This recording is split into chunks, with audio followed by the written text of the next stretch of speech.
Kasih karunia dan damai sejahtera dari Allah Bapa kita dan dari anaknya Tuhan Yesus Kristus menyertai kamu sekalian. Amin. Shalom, saudara-saudari sahabatku yang terkasih di dalam nama Tuhan Yesus. Firman Tuhan yang menyapa kita di awal minggu ini, hari Senin, tanggal 17 November 2025, tertulis di dalam Injil Markus pasal 9 ayat 35. Mari sahabatku, kita simak dan renungkan firman Tuhan yang menjadi kekuatan dan inspirasi untuk menjalani hari ini. Demikian. Lalu Yesus duduk dan memanggil ke-12 muridnya itu. Katanya kepada mereka, "Jika seseorang ingin menjadi yang terdahulu, hendaklah ia menjadi yang terakhir dari semuanya dan pelayan dari semuanya." Laus hudul maibana di zoma nasab puluduai di dok matu nasida.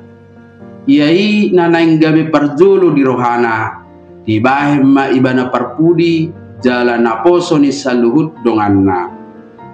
Demikian firman Tuhan. Saudara-saudari sahabatku di dalam nama Tuhan Yesus, sama seperti murid-murid Yesus, kita juga punya keinginan menjadi yang terbesar dalam arti paling layak dihormati, dihargai, atau diapresiasi lebih baik dari yang lain. Pikiran seperti ini adalah sangat manusiawi, karena setiap orang ingin diakui, ingin dihormati, dianggap berprestasi, atau dilihat paling rohani.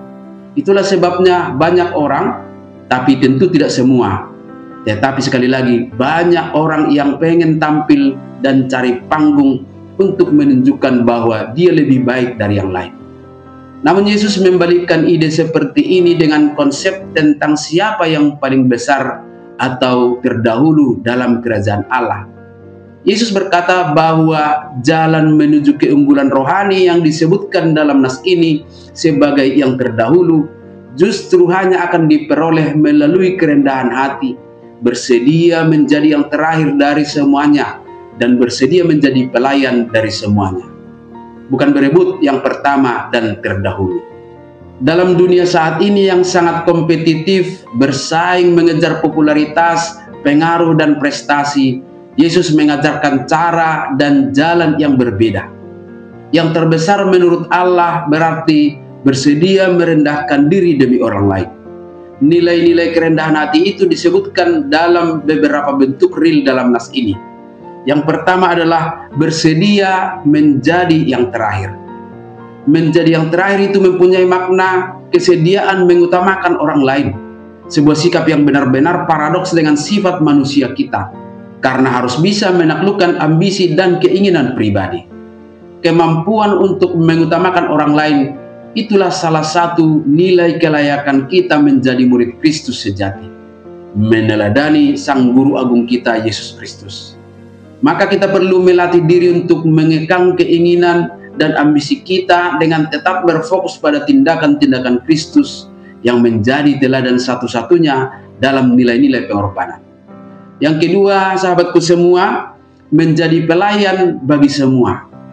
Salah satu makna pelayan yang dimaksudkan di sini adalah pelayan meja, yaitu seseorang yang bertugas untuk mempersiapkan segala sesuatu supaya orang yang dilayaninya dapat menikmati suasana meja makan dan juga menu makanan yang baik dan nyaman.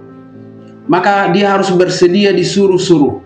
Dia tidak punya hak untuk meminta imbalan, tidak juga sedang mencari pujian, dan bersedia mengangkat beban orang lain. Dan Yesus menghidupkan ajaran ini dengan memberikan contoh paling radikal. Dia sendiri datang bukan untuk dilayani, melainkan untuk melayani. Sahabatku semua, kiranya kita semua dapat mempraktekkan teladan Kristus, menjadi pelayan bagi semua. Kelak Tuhan sendiri akan mengapresiasinya dalam kemuliaannya. Amin.